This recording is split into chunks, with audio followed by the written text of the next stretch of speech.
From the beginning, stock cars outran the police to deliver the hooch to our ancestors. So sweet. Are you ready for a trip down victory lane, where Richard Petty's winnings were insane and Dale Earnhardt put everyone to shame? Canadian Junior Handley is in the Hall of Fame. From the home of Canada's crown jewel, Ucasa Motor Speedway, live from Haldimand County, it's time for the Driver in Deep podcast. Are you ready? Hi again, everyone, and welcome to the Driver in Deep podcast with your host, Alex, and myself, Mark. We all hope that you're staying safe and doing well. Yeah, of course, Mark. We hope everybody's doing great. Good thing is we have these COVID numbers going in the right direction, so hopefully we can keep up what we're doing and get things back to normal quicker than we hope. Yeah, the sooner the better, for sure. Just before we get started, I know we got sponsor back with us again for the second time, but just quickly, just want to touch on this quickly. Back in January, mid-January, we lost a friend to me and you, to the speedway, to motorsports. It was sudden. Just wanted to give a shout out to our friend Kenny Hill, and just thinking about him, his family, the Hill family, and everybody, his friends all over the world. And I know it's a big void in my life, but he's a great man. It's been talked about several times, but just wanted to take a quick moment here to mention Kenny, and I think he's touched so many people in our sport in a very short period of time. So I just wanted to bring that up before we got rocking here. Yeah, certainly very shocking, surprising, and sad. That's how I feel. He meant so much to so many people, like you said, around the world. You know, me personally, I didn't know him as well as many of the people that listen to this podcast. I remember when I met him and I was introduced to him, and he shook my hand and said, "Mark, it's great to meet you, Ken Hill." I always introduced himself, no matter who it was, and even though everybody knew him. Again, he did so much for so many people, and he's definitely going to be missed. And I wanted to acknowledge that. Yeah. I just wanted to also bring up a longtime friend of mine, coached hockey with him, and haven't really been in touch for a few years, but he has become a fan of our podcast. He's like you. He's not a race fan per se, but that's not a knock. Hang on a second, like, man, I am a race fan. I'm a new race fan. He's not entrenched in racing. Gotcha. And that's a compliment, because I was going to follow up and say he's actually a smart guy. No, I'm not sure I'm going to compare that part to you. But anyways, Kevin's in maintenance operations and the management side of things, and he goes up and down the road and visits various plants and works on different ways for them to improve production and PM equipment and stuff. So anyways, he's a podcast fan, and he just sent us a quick note. I think I shared it with you, but just shout out to Kevin. You know, he said he's one of those guys who listens to everything, from mental health to health and hockey and medical stuff and whatever. He's got a lot of different interests, but he said he said, you know, I listen to all that stuff, but it brings me to your new podcast. He said, actually, I'm going to say exactly what he said. I actually really fucking enjoy it. I know less than zero about racing. See, he is like you. Just like me. And never had an interest in cars. But what I like about it is that you have sort of recreated the atmosphere of what I imagine it would be like to be leaning up against the bench in a garage with some buddies having a beer at the end of the day, all looking at and talking about the car in front of you and what sort of next, et cetera, et cetera. Then you get that one guy, your guest, who everyone wants to be like and listen to because he's got some cool shit to talk about. So he said, well done. And I guess that, that's great.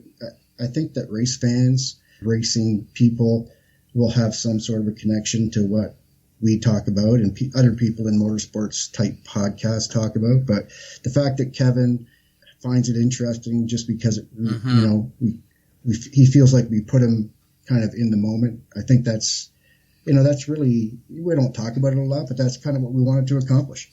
For sure. And, whether or not you're an accomplished racer that knows the business, obviously we're going to talk about things that those people are going to relate to, but we also want to relate to newer people to the sport. Myself being one. Kevin, I appreciate your comments, and I want to tell you that right now I am sort of leaning on my workbench in my garage, although you're not with me because of COVID, you're on Skype, and I am going to just open a regular old Bud Light so Alex can't make fun of me, and I'm going to have a little drink to Kevin. So thanks, Kevin, for your comments. We appreciate it, and we hope that we can bring you some more entertainment down the road. Cheers. Cheers. Alex, sponsor time. And guess what? We got Hunsingers back again.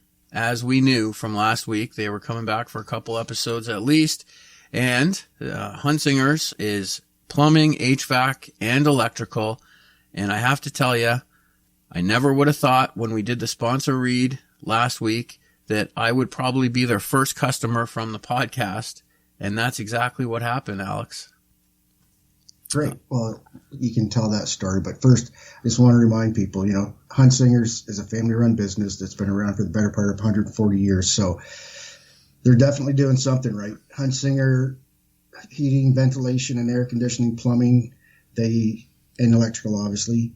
They proudly serve communities around here: Haldeman, Norfolk County, Six Nations, Hamilton, and said it before, they do work here at the Speedway for us, and Dave heads up a crew here at the Speedway. So we have close ties to them here, and it sounds like you do now. Give those guys a call, man. 905-779-3444, or just visit them on their website, hunsingers.com. Okay. Well, tell your story, because obviously you're probably trying to get a rebate on the bill. No, I'm not trying to get a rebate, but I do have to tell you, true story.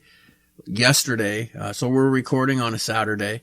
Yesterday, Joni was doing some laundry, and she came running out into the man cave and said, "We got a problem. Water's coming up through the floor." Sure enough, my sump pump was gone.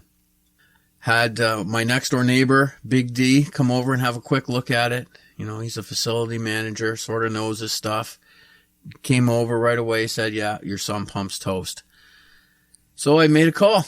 I called Mr. Hunsinger, Dave himself, and told him, I said, "Dave, I said, I heard your ad on Driver and Deep last week, and I hear you do plumbing. I have a sump pump that's toast."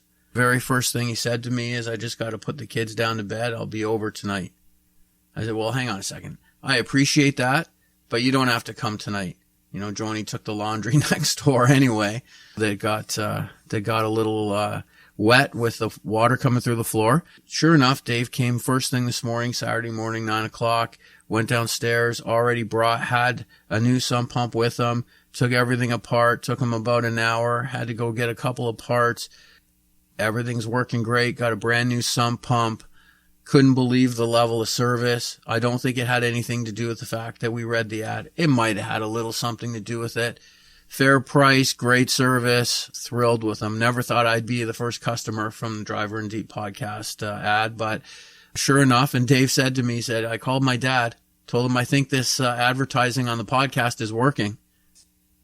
That's great. So if Ray is listening, that's Dave's dad, Ray Hunsinger. If Yeah. You're listening, Ray, the advertising's working, buddy. We'll talk to you next week. Yeah. Thanks again, Dave. Appreciate it. And by the way, while he was here, he noticed that I might need a new furnace. So yeah, he's doing a sales job too. Yeah, no. So long story short, I don't want to drag this on, but he sent me a text after you contacted me. He said, is McSporn screwing me around, or has he really got a problem, or does he want me to come over and make him a cup of coffee or something? And I said, no, he's got an issue. And I said, if it's anything at all, he would have to call somebody because he can't fix shit. But anyways, he said, okay, sure enough.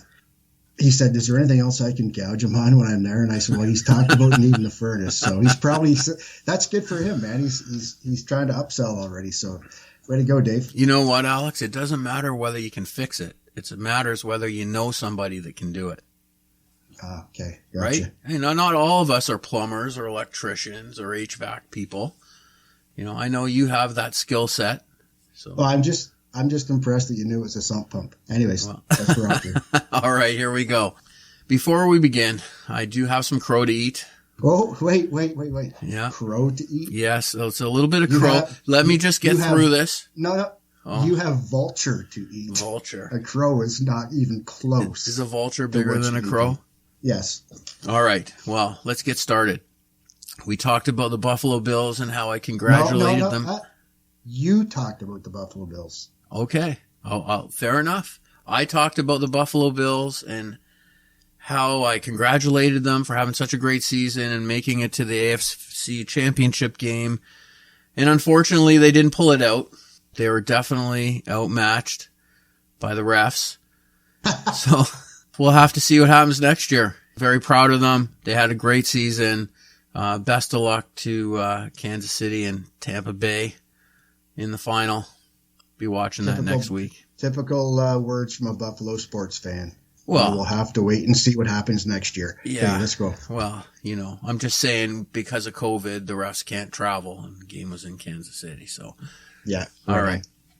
In our first episode, we mentioned that we were going to share some more stories about ourselves, Alex. And today, I'd like to talk a little bit about your racing career. Some of what you've already shared with me.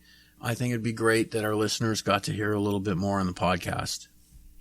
Yeah, we can do that. Like I told you, we're just shooting the breeze, and I get telling you these stories. Yeah, we got to talk about that in the podcast. And you know me, I can't even stand talking about anything that I've done. But I'm going to bow to the peer pressure, and we'll bring up some topics that you thought were funny or interesting, and we'll chat about them a bit today. And I'm going to say, one thing that makes most of these things interesting is the people that's involved, not just me. So, yeah, no, let's talk about it. What do you got? All right. Well, why don't we just start a little bit again about how you got started? Well, we can't talk about everything for sure. We don't have enough time, but simply, like so many other racers, I got started because my dad raced. Not going to lie to you, he wasn't very good, but he did race, and he owned a car for a while for a really cool dirt racer, Alex Gunn. And Alex was quite the shoe on the dirt side of things. So that's what got me interested. And even though it was after he was all done through all that stuff, it took a while, but we ended up, getting back in as a family to the sport with me driving. Okay, so you said it took a while, but so how did you end up deciding to start your race career? Well, my dad had a body shop business and a car lot, and I was working there whenever I could between school, etc. So, of course, we always had racing in our blood, and we went to several different races. And I was thinking, it's time. I need to do this. I need to have my own car. And the funny story was, we're at my dad's body shop down in North End of Hamilton, and a friend of mine, Ricky, he worked with us, and it was a snowy day, and I had this 72 Nova that I was my driver on the road. Love that car. I bought it off of an older lady, and it was in mint shape, and just waiting for spring to come, and I was going to paint it. What's an older lady doing with a 79 Nova? What are you talking about? You said you bought a 79 Nova from an older lady. Aren't these muscle cars? Did I said 79? Yeah. Didn't you say you bought a 79 Nova from an older lady? Or was it a 79-year-old lady that had a brand new Nova? It was actually a 72, I said. Oh, 72. I thought you said 79. And it was a Nova. I didn't say it was an SS 427 4-speed, 396 4-speed. I said it was a Nova. Okay. Some of them had a straight 6. Oh, okay. So relax. All right, I'm relaxed. Anyways, continue. Nice piece. I planned on putting a fresh coat of paint on it in the spring. I was pretty proud of it. Anyways, we're all heading for lunch. My dad and some other guys that worked with us, and like you say, snowing like hell. I said, "Hey, Ricky, let's go for lunch." He says, "You know what, man? I want to finish this car up. I'm going to keep working, but if you leave me," and he rode down with me, my old buddy Ricky Campbell. So he said, "Why don't you leave me the keys to your car, and I'll just scoot over to McDonald's, get something to go, and bring it back, and just eat here and just keep working." So I said, "Yeah, all right, throw in my keys." We get back from lunch, and the cars parked in a different spot, no big deal. But it was instead of being parallel with the sidewalk, this thing was 90 degrees to the sidewalk. And I'm thinking, what the hell is he doing parking that thing like that for, with the driver's side facing where we come from? So anyways, never thought a whole lot of it. I thought it did make sense. I mean, if you could see how we were parking cars there, it made no sense. So anyways, I go in the shop and Ricky had this real crazy look on his face, and he said, I got to tell you something. I said, well, what's up, man? I thought, maybe he made a huge run in the primer or something, or screwed something up. We had to fix on the car that he was working on. He said, I crashed your car. I said, what are you talking about? I just saw it in the parking lot. He goes, yeah, you didn't see the other side. Anyways, went out and looked, and he had put the thing sideways into a pole in the snowstorm and caved the whole right side in, and it was pretty sad. But then I started thinking, this thing ain't worth fixing, but this is our chance. So that was it. Turned it into my first street stock for Farnborough. Wow. I guess as a kid growing up, we all had sports heroes. For me, on the hockey side of things, it would have been like Gilbert Perreault, Don Edwards. I'm sure you remember those names. But on the racing side, did you have any heroes growing up? Like, is there somebody you wanted to be in the industry?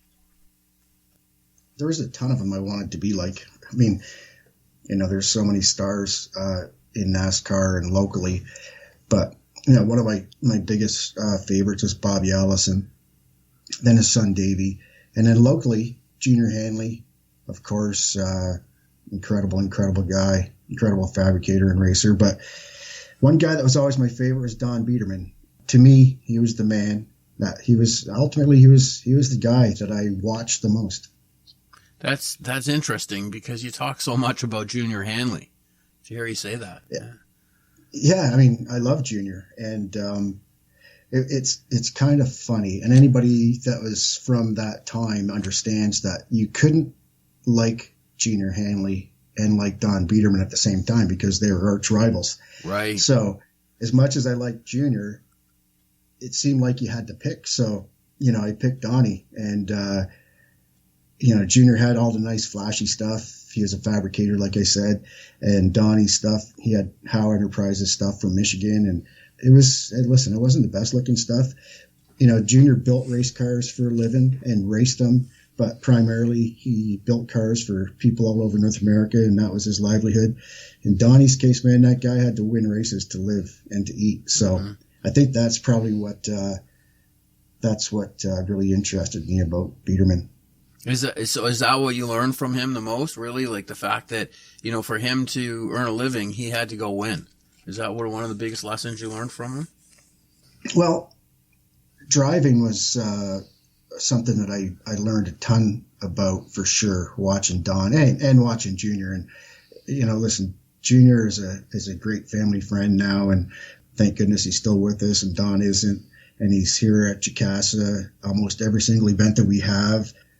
We get a chance to talk every time, which is, I'm pretty fortunate that way. But yeah, so as far as Donnie goes, the fact that he had to race to, win to eat, I like that. And I just, I think because of that, he was so driven to win. He maybe did some stuff that was, maybe not thought so highly of, but I understood it because he had to do it to win. So, but driving style was definitely something that I really, I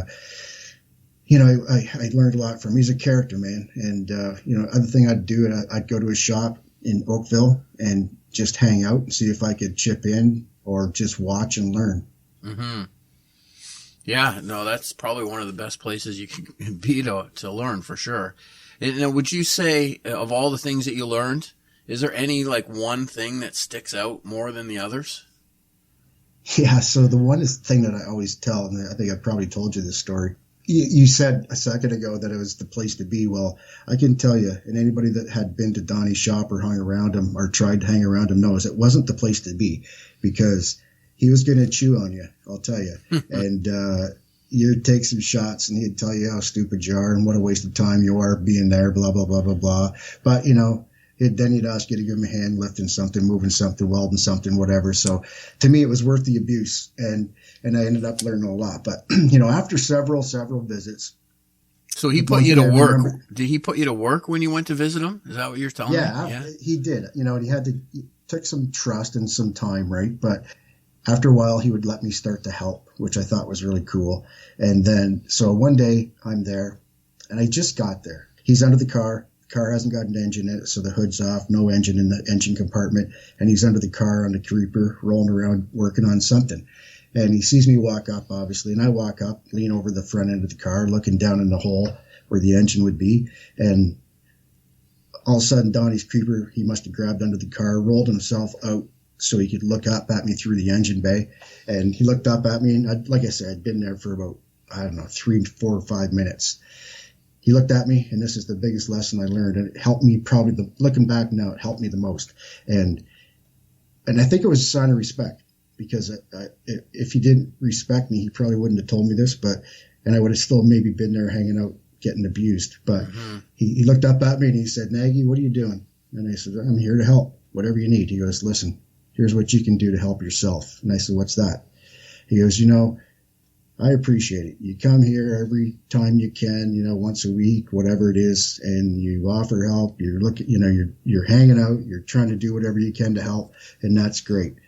He said, "You know what? I'll give you the best piece of advice that I can ever give anybody." I said, "What's that?" He said, "You know what you should do?" I said, "Nope." He said, "You should head home, get working on your race car instead of being here listening to my bullshit. Get working on your race car. And next thing you know, work hard enough, try hard enough, learn as much as you can, never stop working. Because every time you come here, you see I'm working like a dog." And he said, "You know what's going to happen?" I said, "No, I don't." He said, "Next thing you know, you're going to have some stupid son of a bitch like yourself looking over your car asking you what you're doing." And I went, boom. So in a way, that was your graduation. Yeah, it was. I think it was. And you know what? I turned. I don't think I said goodbye. I just turned, and the car was just inside the bay door. It was summertime, so the big door was open. I turned, hopped in my truck, and went home immediately and went to work. So this gets us to your career at this point. And some of the stories you've shared with me, there's many so far, but one of the stories you talked to me about was the rivalry you had at Flamborough Speedway. Can you tell our listeners a little bit about that? Yeah, so that's a funny story. I mean, man, that was so, over the years at Flamborough and around, there's some great rivals, and probably the biggest and the best for fans and people like ourselves watching was Junior Hanley and Don Biederman. Those guys seemed like they hated each other. Sometimes they avoided races that one or the other went to. Sometimes, and most times they were head to head, and there was grudge matches, and promoters paid, certain. I mean, it was crazy, and they never talked. They started out as buddies, and they ended up becoming enemies, and they never talked again for the most part. So, the rival I told you about is nothing like those guys. Don't ever get me wrong. I'm no Don Biederman. I'm no Junior Hanley.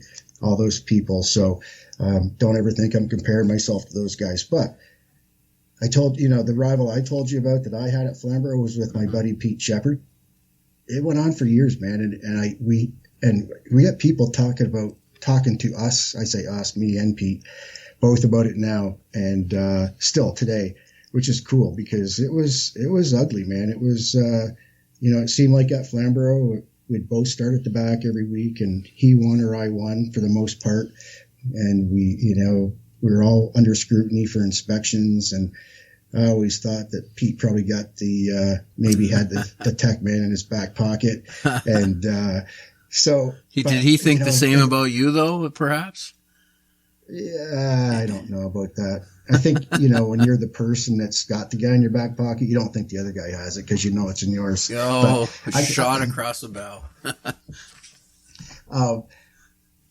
But, probably the worst part or the craziest part was it wasn't just me and Pete. I mean, listen, me and Pete never fought, and that happened often in those days. And we never really wrecked each other that much. We bumped and ground and carried on, and we didn't give anybody anything. But man, post event was probably the worst because both of our families, there was no love lost, man. And then, the alcohol would flow and everybody would get a little braver. And it was messy. It was fun. Looking back at it now, I'm so glad that we had that. But it was. So was there any chirping before or after the races?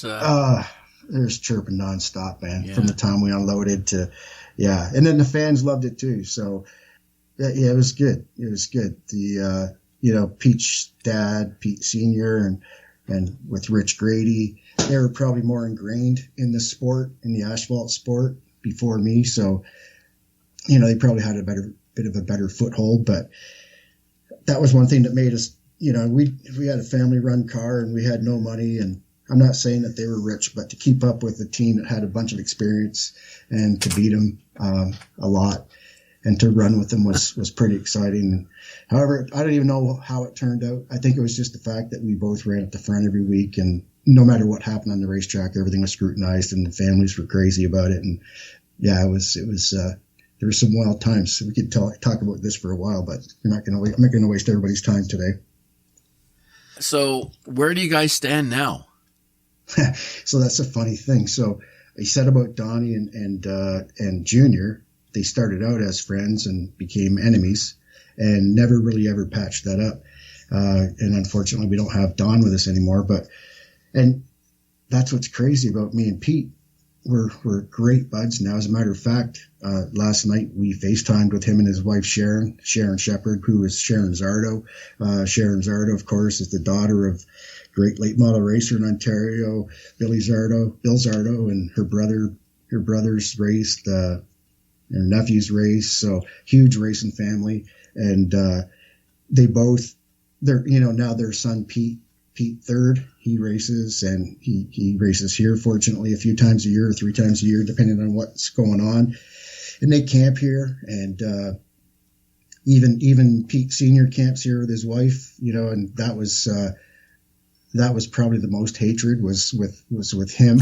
But hey, time's a great healer, and they all come to the racetrack here. Every time they're here, we end up hanging out with them in the campground, and we talk to them all through this pandemic on FaceTime or Messenger video. And we're great friends. Sandy and Sharon are good friends, and me and Pete are good friends. And every time we get together, we talk about stories. And it's funny, the first few times that people saw us together, they'd walk up and say, "I can't believe I see this. You two guys standing in the same area." So great relationship. So it's funny, like I say, we just always, I think, look back now, we always had that huge amount of respect for each other. It was probably more family stuff than me and him in particular. But yeah, it's a great story, great times. And cool part is we're still friends today. Well, I think that's great. I mean, obviously, in the heat of the moment, you're both competitors. You're both out there to try to do the same thing, and only one person can win each race. So you race hard, but you had the ability to sort of separate that. Probably a little bit of time in between, I'm sure. But that's probably no different than a lot of professional athletes today on the court or wherever they're playing against each other. They give it 1,000%, and then, having the ability to sort of turn that switch and like go play golf or something, that's pretty awesome. And I don't think a lot of people get to really understand that if they don't, not involved in competitive sports that way. Yeah. And probably the best thing that happened was, as our Flamborough and Ontario area short track racing, I shouldn't say come to an end, but when we stopped racing weekly, Pete went late model racing and did some different things, and I went cast car racing and he didn't. So we ended up going kind of different ways post Flamborough weekly racing days. And I think that was probably the best thing that could happen, because we got a chance to reflect and cool off. And then there was that time. And then, like I say, his boy, this funny story.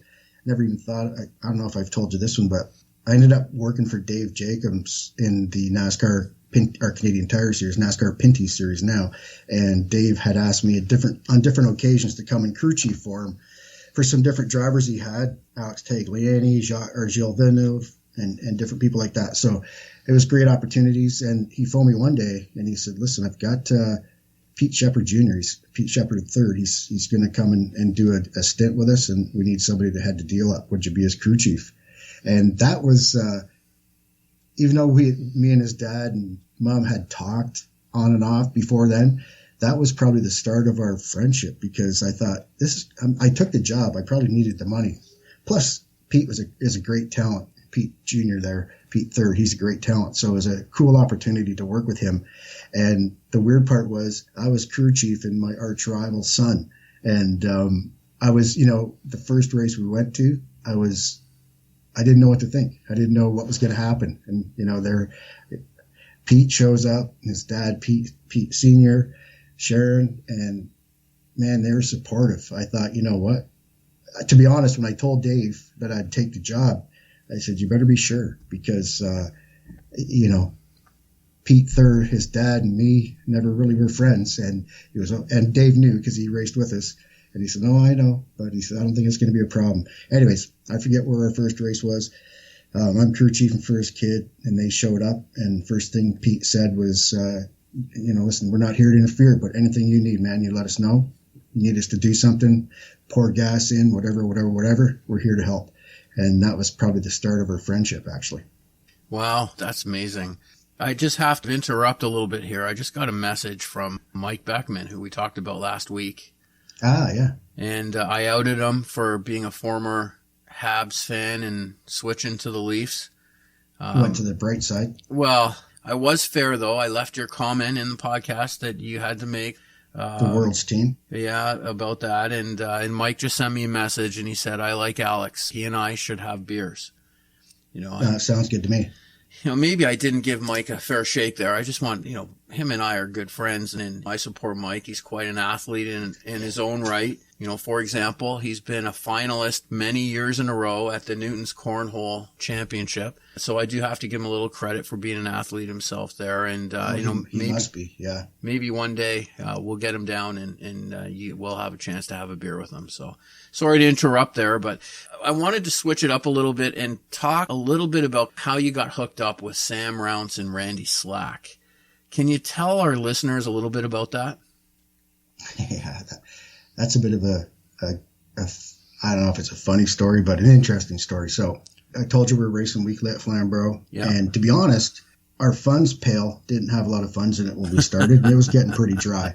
To be honest, we didn't know where we were going to go. We always ran good. Fortunately, our stuff looked pretty good. My dad had a body shop, so that part should have been a no-brainer. But with that, because our stuff looked so good, people thought we had dough, and we didn't. And it was getting tougher and tougher to race. And Sam Rounce bought this Junior Hanley built late model, and he had Jeff Hanley, Junior's son, racing it for him. Jeff's a friend of mine and Pete's and several other people, so I'm not talking out of school here. Jeff's a good buddy. And anyways, Jeff is a bit of a hothead, and he'll tell you that to himself, so I'm not talking out of school. But it was something that happened in a race, and I come off the track. Not happened between me and him, but I come off the racetrack and I park my stuff and I get out and I look over and Jeff got pissed and he was burning the thing down on the racetrack and looping it and spinning tires and pulls off the speedway and right to the pit area. And if now that I know Sam like I do, I realize that would be a no-no. And Sam, one thing about Sam, he give you good stuff and he'd give you everything he had, but do not tear shit up. Do not abuse it. Right.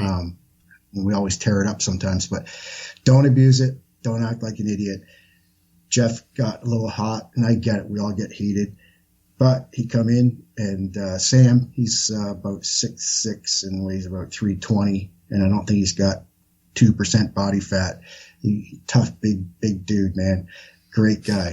Thank goodness he had a good heart, because he had hands the size he could wrap them around your head, to be honest with you. But what a great guy he is. And long story short, I looked over there and I see Sam grab Jeff through the window and practically throw him out of the car, and that was it. And I knew then that was it. Jeff is not driving that car anymore. And I'm not gonna lie, I looked at him thinking, shoot, maybe this is an opportunity. I don't know. I don't know Sam, just in passing, but if he's going to race this car more and Jeff's not going to race it, I'm desperate. So I thought, shoot, I'll just touch base with him, man. And we started talking, and car sat idle for a little while, and one thing led to another, and went out to his shop a couple times and met him, and he handed you a new money pail. Oh, no, and as it turns out, Sam didn't have any money either. So there was two guys with no money, but a lot of desire. But he had a nice car. I probably forced his hand more than he forced mine, or more than he wanted me to drive it, to be honest. But I think he finally succumbed to the pressure, and he said, "Yeah, okay, let's go." And we start. I started racing for Sam in '89, and man, it was a great combination. We were fortunate to do really well, and Sandy or Randy, him and Sam were partners in some some super late model stuff, and Sam's car really didn't have a lot to do with Randy, except the whole team were all one. Got to know Randy more, who was a hero of mine, racing late models in Ontario. He was a superstar, so it was great to be involved with those guys. And I thought I could drive okay, and we did fine. But when I got that experience and the Junior Hanley car and some backing from Junior on that thing, and yeah, it was just a great combination, man. I was just fortunate. I'm really glad I kind of forced into that deal, and we had a good run there, racing locally with that car, 89, 90, right up to the end of 1992. 92. So I think in 93, you guys went to Cascar, didn't you? Yeah. So we spent a lot of time together. Of course, we had a lot of success, won some championships and a bunch of races, the Curly Millen Classics out here at Cayuga and Flamborough qualify. I mean, we were lucky. We did really well, but Cascar was really starting to flourish then, and they've been around for a little bit, but they really started to flourish. They had a national tour. They were on TV. They're racing 200 laps, 300 laps. And, when you race locally a lot and you do well, you don't get, it's interesting. It's fun. And looking back, I wouldn't change a thing, but you'd go to different spots, different parts of Ontario to race. And if you did well over the years, they thought you're some hot shot coming into their territory. And it was cool. I mean, those battles were all cool, but got to the point where, like I say, we were fortunate. We won a bunch of races. We won some championships. And me, I don't like to sit still. And, I talked to Sam at the end of 92, and I said, man, I'd really like to do that Cascar thing, and he said, I don't know. And, there's no way we could do it financially, and I can't do it. And I said, no, I know, I get it. And I said, but, we're just shooting the breeze about racing and where we want to go and what we want to do to the car. And I said, well, why don't we sell what we have, maybe buy a bare chassis from McCall, put all our stuff, all our mounts on it, do our tin work. Dad can paint it, save a bunch of money that way, and see if we can piece something together. Took a bit of convincing, but we did that. And over that winter of 92, we ended up with a Cascar. It looked good. At that time, the engine of choice was a 327, and we didn't have a 327, and we couldn't afford to build one, but they were starting to introduce the 350s, and we had a bunch of 350 cubic inch stuff from our late model days. So I said, well, let's just piece together a 350, and well, it's not going to compete. And I said, no, I know, but that's the only opportunity we got, man. Let's throw some stuff together and see what we got. So we did. And we started out racing Friday nights at Delaware Speedway to get our feet wet.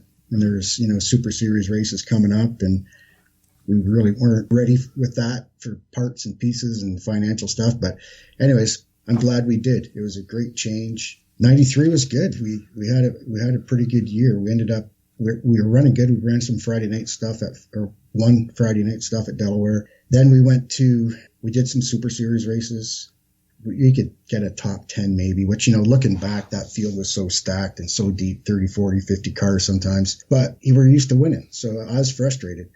And we went to Ottawa, and it was a doubleheader weekend, Ottawa Saturday, Saint Eustache, Quebec Sunday. Anyways, we go out and practice and blow up. It was almost like a big relief, to be honest with you, because I was so tired of thrashing that thing and trying to keep up. So racers are such great people. We had several people come up and offer us engines, rent us an engine, and Sam, being the great guy he is, yeah, let's do that, let's do this. And I finally had to pull him aside, and I said, Sam, we don't have the money to fix ours. If we borrow one and blow this thing up, man, we are toast. Let's just step back here and catch our breath and figure out our next plan. He finally said, okay. We had a twin 50 that night, and finally, a friend of James and Maurice from Windsor, Ontario, he come over and he said, Alex, I hear you got some bad luck. I got an engine. I said, Jim, no, I appreciate it, man. I've had like 6 guys come up and tell me the same thing, and we appreciate it, but we decided we just can't afford to do it. He goes, you can't afford free? And I said, what are you talking about? And he said, I'm not asking you for rent. He said, I got an engine, and you're welcome to use it. Use my engine, oil. He said, he's got an oil additive sponsor. He said, you put that oil additive in. He said, I'll come and set the timing. And I said, okay, Jim, so if we put this thing in and it breaks, you're saying right now in front of everybody here, no matter what, we don't have to owe you a penny. And I said, I hate to say that, but that's the only way we can do this. And he said, absolutely. No strings attached, man. You break it, no big deal. And? I said, all right. Yeah. Well, we got the engine changed and started last in the 50 lapper somehow. I forget how we got in, but moved up, I think, from last to 10th or 12th. And it was fast, but had no oil pressure. Every time I entered a corner, had no oil pressure. So come in after the first 50 and went over to Jim and I said, man, Jim, this thing has no oil pressure in the corners. And I said, I think we should shut it off. He said, I told you. This engine additive I've got, this company, and I can't remember the company now, but he said, you don't even need oil in that thing, man, with this stuff. You don't need oil pressure, just run it. I said, okay. So we ran the second 50, same thing, no oil pressure in the corners. We finished 8th or something, had a good run. So we packed up and went to Quebec the next day, go to St. Eustache out in practice, and this thing exploded, 8,000 pieces all over the racetrack. And man, and I give Jim credit. He walked straight over, put his hand out, shook my hand, and said, tough deal, man. Sorry about that. I said, sorry, I just scattered your engine. And he said, hey, deal's a deal. You don't owe me a thing. If I can just get you to drop it off in Mississauga to my engine guy for me, see if there's anything left of this thing, because I'm in Windsor, I'd appreciate it. So, well, that's the least we can do. So we did. You know, that got us through in 1993 for the first part of 1993. But after Jim's engine was blown, we leave Quebec. We're in the same boat. No engine, no spare parts, but we got a nice looking race car. I guess that takes us to 94. This is one of the coolest stories that you have told me so far, and I would love our listeners for you to tell this story about how you started your relationship with General Motors in 94. Well, that actually goes back to 93. Hang on one sec. Before you do that, that's for Kevin. Continue. 2 for Kevin? Wow. Yeah. Well, it has been 45 minutes. Oh, yeah. So 94, like you said, started a relationship, a partnership with General Motors of Canada, but it really goes back to 1993. So like I just said, blow up in Ottawa, thought we were done. Jim lends us an engine, blow that thing up the next day in Quebec. Now we're done. So we get back, long drive back. And Sam says, so what are we going to do? I said, I don't know. Let's take a couple of days here and think about it. And in the meantime, during 93, we knew we were going to have to find some funding at some point. So Roger Slack, who now runs Eldora Speedway for Tony Stewart, Randy Slack's son, he was young, but he was a smart guy, smart kid. And he was putting some proposals together and trying to hustle some money for us.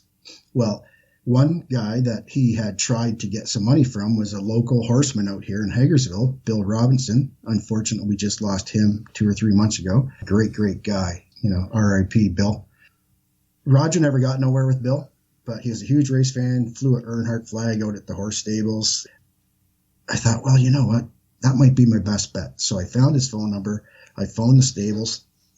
He answered the phone. And I said, Bill Robinson, please. And he said, that's me. And I said, it's Alex Nagy. He goes, who? I said, Alex Nagy. I don't know if you remember me, but Roger Slack was, he had approached you about some sponsorship money for us. And I know we never did nothing, but I'm just giving you a call today. He said, well, what are you calling about? I said, I need money. He said, yeah, everybody needs money. I said, yeah, I don't doubt it, but I'm calling you because, like I said, I need money. He goes, well, what do you mean? So I told him a little bit about what happened. And he said, well, what are you doing tomorrow at lunch? And, I'm working. So I'm thinking, nothing. Why? What's up? He goes, well, meet me for lunch tomorrow, 12 o'clock at the farm. So I got time off work. I thought, well, take a chance. So I scoot out to Hagersville. Never seen this man before in my life. And I pull in the driveway at the farm. and this brand new Chevy pickup truck's leaving. And I don't know why. I just thought, that's got to be him, man. New truck, blah, blah, blah. So I pull up and kind of half-ass T-bone him, and he sees me, and he puts his window down, and I had my window down because I didn't have air conditioning. And he looks at me and goes, "Can I help you?" And I said, "Bill?" He goes, "Yep." I said, "It's Alex Nagy." "Oh, right." I thought, "Oh, yeah, here we go." He forgot I was even coming. This is going to go really well. And I said, "Yeah, we're supposed to have lunch." And he said, yeah, that's where I'm going. I'm going for lunch.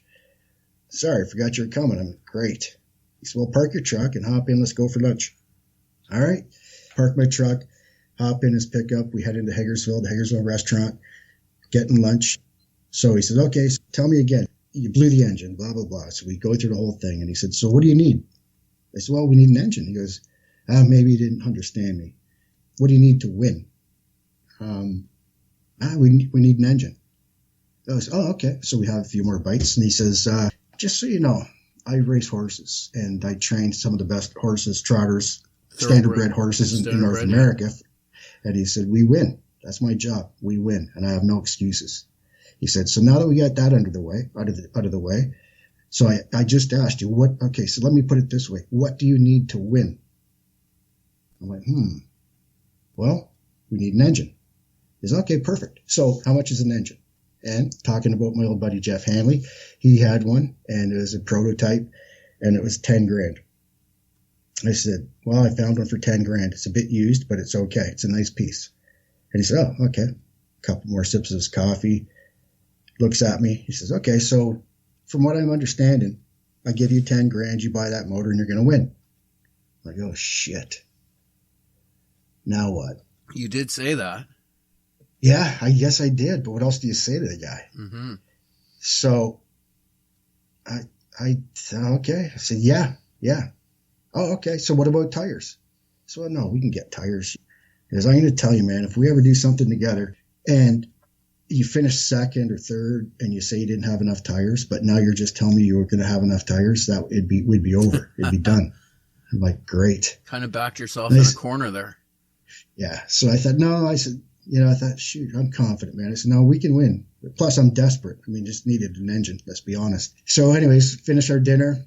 He buys, we go back to the farm, park his truck, and he goes, "Come on upstairs, I'll show you around." So his office was upstairs, but before we get in the office, shows me around the barn a little bit. "Come on upstairs." Go upstairs and overlooking the training track, and guys are out there training horses. And he said, "That's this and that's that, and these big name horses, and getting ready to go. And next week, there's $1 million win race somewhere, and they got 2 horses in it." And I think, "Oh, cool." Anyways, he opens up his desk drawer, and he pulls out a wad of cash, and he peels out $10,000. And he said, "There's $10,000. Go get that engine." I couldn't even believe my eyes. Never seen that much money in my life at one time. And, I didn't know what to say. And Thank you. Thank you. Yeah. And anyways, he goes, "And here," and he peels off another $2,000, and he said, "Make sure you have enough tires. I told you, I'm a no excuse guy." And I said, "Wow, thank you." And he says, "What the guys going to eat?" And I said, "Well, there's a concession stand there. There's hot dogs and shit." And he said, No. "Here's another $500. Make sure the boys eat right." I said, "All right." I gathered that $12,500 up about as quick as I could and scooted out the door. And before he changed his mind, and he said, "Where's the next race?" "When I'm leaving." I said, "Cayuga Speedway." "When is it?" I said, "Next week." No signature on any documents, nothing. No, like nothing. that. Handshake. Wow. I said, "Okay, we'll go get that engine. Let's go." So I get in the truck and I phone Sam. Sam goes, "How'd it go?" And I said, "Well, I got $12,500 in my hand." "Yeah, right, whatever." I said, "Sam, I'm telling you." So I told him the story quick, and he said, "All right, call Jeff. Let's get the engine." So anyways, we got the engine the next day, and maybe it was even that night. Took it to our guy, Merce, Smuck, and Jarvis, and he went over it, make sure everything was okay, get the car back together. We have we have nothing. Go to Cayuga. He's at that $1 million horse race, $1 million to win race. I thought I'm scot-free. Local writer in the paper. He was following me in Brantford, and he comes walking up pre-race, and he points up at the tower here at Jukasa, Cayuga then, and he looks up and he points up, and the windows are tinted. He can't see, and he goes, "See who's up there in that box on the right?" And I said, "Nope." He says, "It's Robinson." I said, bullshit. He's got $1 million to win race today.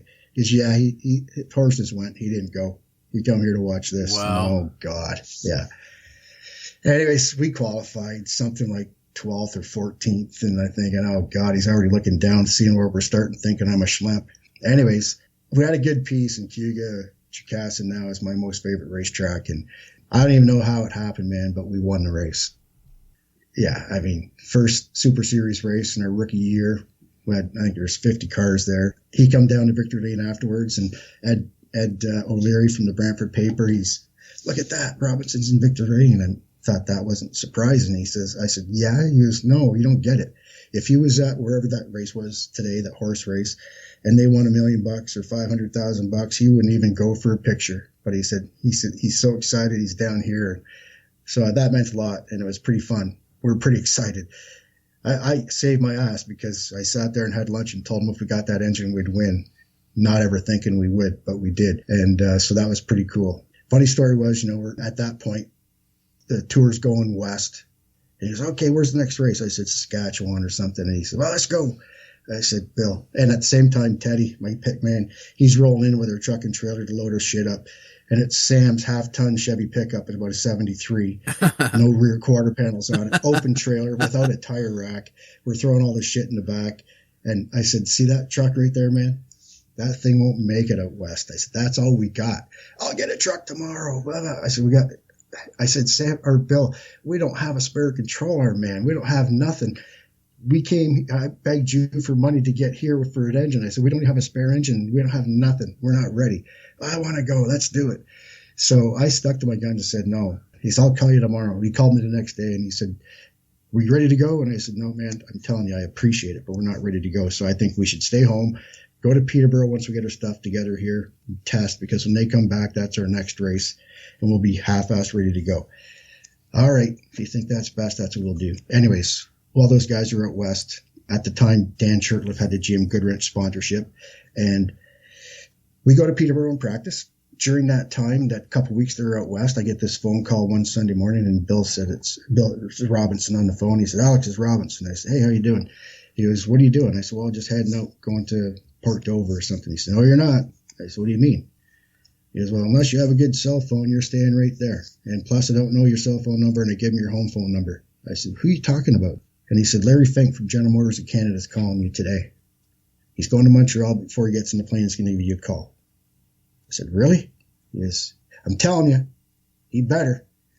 So I said, all right. So I hang up the phone, and Sandy must have had this crazy look in my face, and Sandy looks at me, who was that? I said, that was Robinson. He said, some guy from General Motors of Canada is calling me today about a potential sponsorship or something. She goes, well, what do you want to do? So I want to go to Port Dover, but maybe we should wait. So no perch for Sandy. Yeah. I said, she goes, we better wait. So anyways, we wait. And sure enough, half hour or so later, Larry Fink calls. Alex Nagy, Larry Fink from General Motors. I was talking to Bill Robinson, your sponsor. Pretty persistent man. I said, oh, yeah? He goes, yeah, it went something like this. The 25 or 30 Chevy trucks he buys off us a year will no longer happen if I don't give you a phone call. And I said, yeah, I guess that's persistent. And he said, anyways, all kidding aside, I was at Cayuga when you won. Impressive. We're looking to expand our fleet. We're with Dan now. I'm not promising nothing, but put something together, send it to me. I'd be happy to look at it. We're looking to maybe have an AC Delco car. And I said, okay. So could not even believe the guy called me. That was all because of Bill. We go to Peterborough and test, like I said. Tour comes back from out west. We go to Peterborough and we win 2 in a row. Wow. And 2 races in our rookie season, 2 Super Series races, some at Delaware, Friday night stuff. And then during that time, I put a proposal together and sent it to General Motors. And that wasn't long. It was probably November-ish, October, November. I got a phone call from Larry Fink's secretary and said that I have a meeting in the boardroom at General Motors of Canada, such and such a date and time. In Looking Oshawa? forward to seeing you. Is Oshawa? In Yeah. Oshawa. So, okay. So I put my stuff together, and a good friend of mine that I met in racing helped me get my documents in order so I wouldn't look so stupid. I trust it wasn't PowerPoint back then.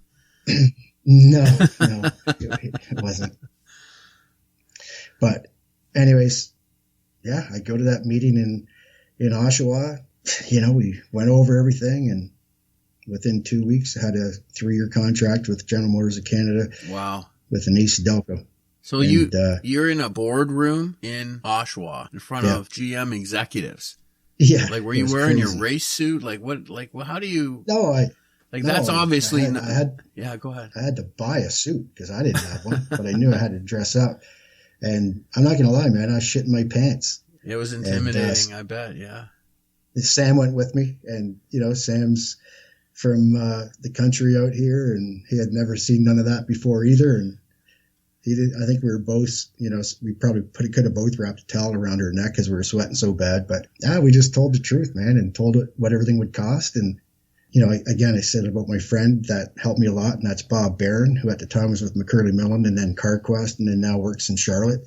And Bob was a professional, and he had seen a million proposals. And he said, listen, it was funny. So he said, Bob says, you can put whatever you want in that package. I'm going to tell you what's going to happen. They're going to roll to the back page where the bottom line is, and that's where you're going to go. Oh, yeah. Do this, make this fancy proposal up. I go to the boardroom, look across the table. Larry Fink grabs the proposal, flips it over to the last page. So this is what you're looking for. I thought, Bob Barron, you son of a bitch, you're right.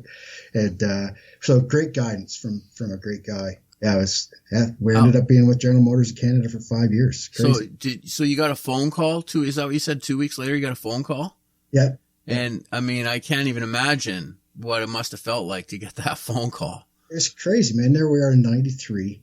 We couldn't even really afford to go there. We get there, blew our stuff up, borrow a motor, blow it up, make that desperate phone call to Bill Robinson. Almost missed him pulling in the driveway. If I didn't catch him when I caught him, I'd have never probably met the man, let's be honest.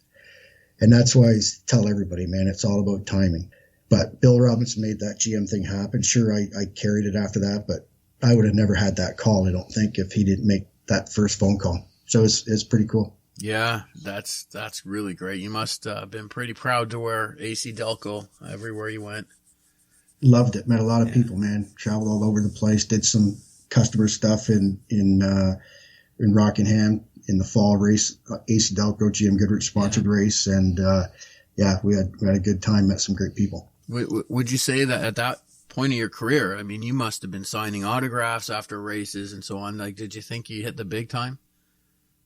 No, no. I mean, I knew it was a big time, but, it was the big time though. That's for here it was. Sure. Right. And, sure. We had great success. Like I say, it's all about timing, forcing myself onto Sam to get him to take me on to drive his car. Right. And then the Bill Robinson thing. So, Alex, what a great story. I loved hearing that the first time. It sounded just as good this time. It's amazing what timing is.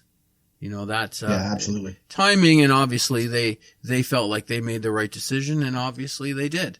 So, I mean, that's a great story. We have so many more of those to talk to our listeners about. We're going to get to them. We're going to also talk about what it takes to get involved in the sport. For those of you who might not be deeply entrenched in the sport, we're going to have a few episodes to talk about that. We do have another guest coming up next week. Can we talk about who it is? Are we allowed to say? Yeah, let's do it. Yeah. So why don't you just do a little shout out then?